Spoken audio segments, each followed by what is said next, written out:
This is a recap of Day 1 and Day 2 of the DCoC 7th High-Level Meeting on the implementation of the Jeddah Amendment to the Djibouti Code of Conduct held in Salaam, United Republic of Tanzania from 28th to 30th November 2024. On Day 1, the opening addresses highlighted the importance of and support for the DCoC JA as a strong and effective regional program. We received updates on progress made since the 6th high-level meeting in Cape Town last year, including reports on the outcomes of the meetings of Working Group 1 on Information Sharing and Working Group 2 on the Capacity Building Coordination. We also received updates from the region from honorable ministers from Kenya, Somalia and Yemen. The briefings from CMF and UNAF4 and an online presentation from Denmark gave us up-to-date information on the current situation in the region. This also drew attention to some of the challenges, including the confliction of narratives, congestion of command and control, the need for an integrated approach, the need for a legal finish, and the need to get renewed political support. Clearly, the navies are supportive of the DCoC JA as witnessed by the declaration of the 5th Sea Power for Africa Symposium held in Cape Town in October 2024, and the meeting proposed establishing a new Working Group 3 on operational coordination and civil-military cooperation. The Secretariat was requested to develop a draft resolution to progress this issue. The first panel session, chaired by Mr. Metse Ralepenya of South Africa, gives senior naval officers and RCOC Seychelles a chance to amplify the messages on civil-military cooperation, maritime domain awareness and ways forward. The second panel, chaired by Madame Stella Katondo of Tanzania, addressed issues around operationalization of national maritime information sharing centers and their integration into the regional information sharing network. We also heard about ways to take forward development of SOPs or standard operating procedures and best practices, including the use of IORIS, Sea Vision, Skylight and others, and their interaction with Crimario and other regional initiatives. It was also proposed to look at ways to make MDA or Maritime Domain Awareness evidence admissible in court proceedings. We then went on to consider how best to progress the work of the 3 sub-working groups on port and ship security, IUU fishing and protection of the marine environment, which will be discussed further in the parallel meetings. The meeting was then addressed by the Secretary General of the International Maritime Organization, who drew attention to the need for all parties to work in cooperation to develop meaningful action plans, to implement those action plans, and to be able to demonstrate concrete success in order to secure further funding in the future. On Day 2, the meeting received a recap on video of activities for Day 1. Participants also received a briefing on the progress made in the Cape Town Resolution 2 on the development of our DCoC signatory states' maritime security strategy, and in particular the achievements of the workshop held in Jeddah in November 2024.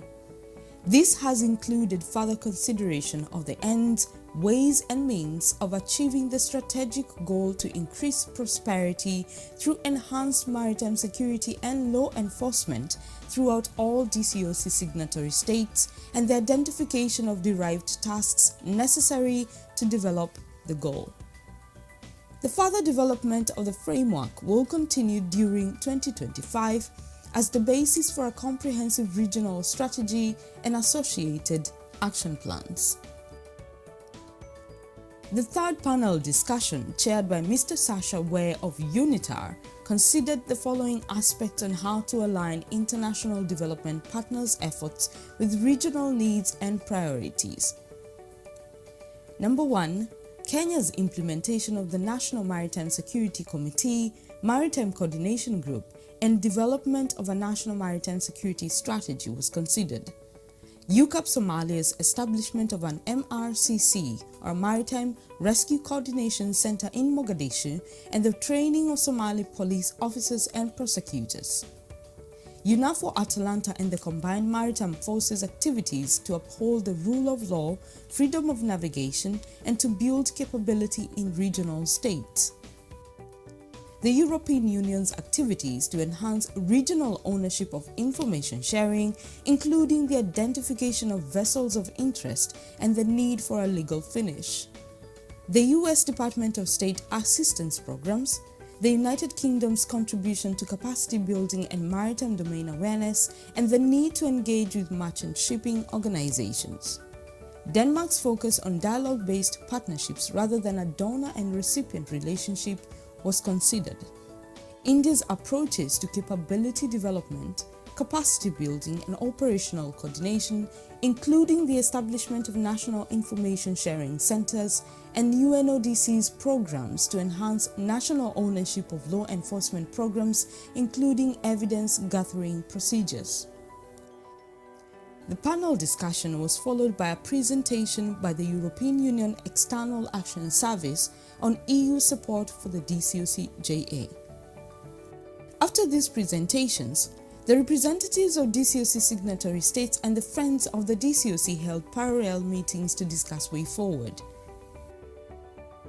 In a busy national focal point session, the signatory states agreed on these issues: that they will better showcase the work of the DCoC to attract more support, they'll expedite the operationalization of the national centers and regional center in Aden, they will implement a number of organizational and procedural changes, establish a vessels of interest database to track suspicious maritime activity, they will develop a regional lexicon, and they will maintain momentum in developing the regional maritime security strategy before the next high-level meeting, as well as adopt a resolution on establishing Working Group 3 on operational coordination at sea.